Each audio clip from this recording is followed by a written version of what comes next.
You know, when you think about ancient humans, you probably picture a bunch of hairy, grunting folks gnawing on a barely cooked mammoth leg. Welcome to FoodSaga. Like, subscribe, and comment for more. Let's start. A pretty bleak, flavorless existence, right? Well, you might want to adjust that mental picture because it turns out our ancestors were way more sophisticated foodies than we give them credit for. Long before anyone wrote down a recipe for Brontosaurus burgers, these ancient flavor seekers were already raiding nature's pantry. We're talking about archaeological finds that push the history of spice use back thousands and thousands of years, way before recorded history even had a chance to record anything. It seems that even Stone Age Steve got tired of bland, unseasoned meat and decided to do something about it. And frankly, who can blame him? Imagine eating nothing but roasted beast, day in and day out, without so much as a pinch of salt.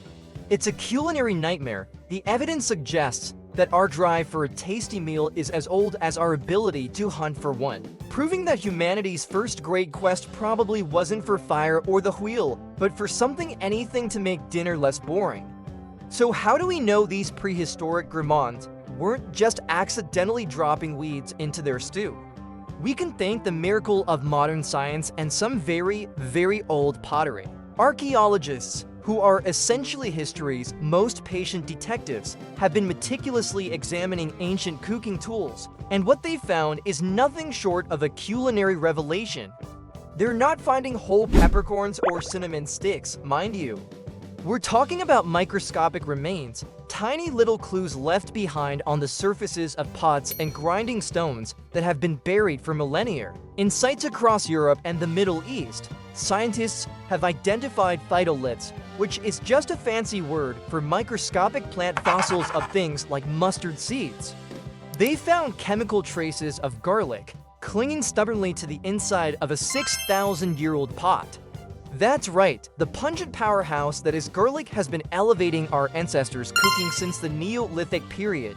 They've even found evidence of coriander. It's incredible to think that while one group of our ancestors was busy inventing agriculture, another was apparently busy perfecting their garlic and herb rub.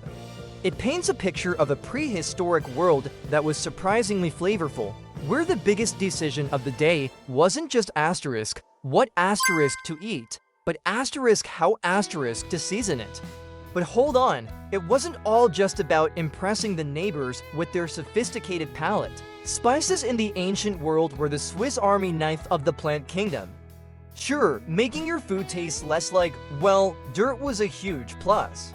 But these clever compounds had a whole host of other, arguably more important, jobs. Let's talk about preservation.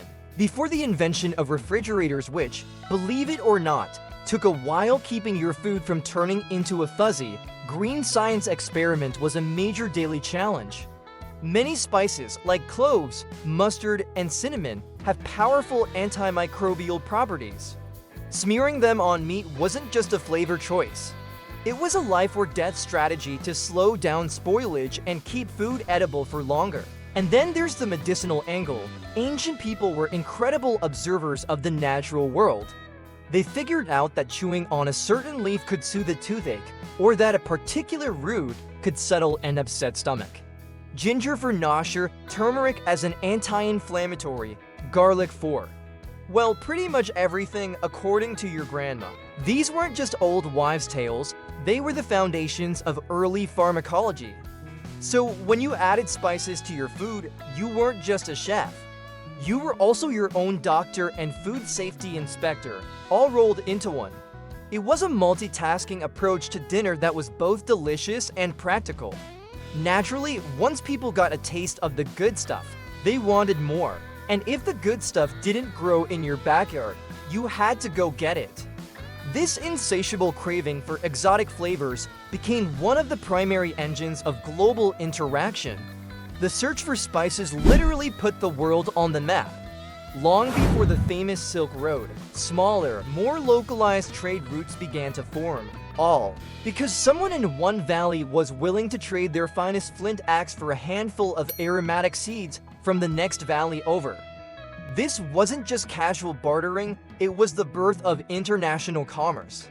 Think about it, communities in the Levant trading with people from the Arabian Peninsula, not just for tools or textiles, but for the precious resins and seeds that would transform their cooking and their rituals. These early networks were treacherous and slow, but the demand was there.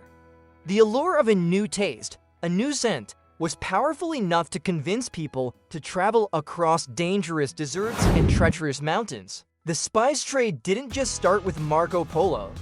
It started with some adventurous, flavor-curious ancestor who decided that their local herb garden just wasn't cutting it anymore and set off in search of something more exciting. It was the original going on a grocery run, just with slightly higher stakes. Ultimately, the use of spices is more than just a footnote in a prehistoric cookbook. It's a profound sign of culture. It shows us that our ancestors weren't just surviving, they were living.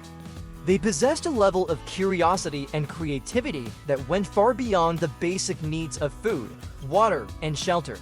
To take a random plant, grind it up, and deliberately add it to your food just to see what happens, that's an experiment, that's science.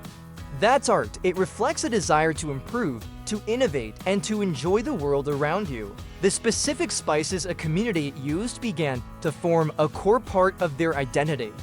The scent of certain herbs cooking would have signaled home. The sharing of a spiced meal was a social ritual, a way to build bonds and create community.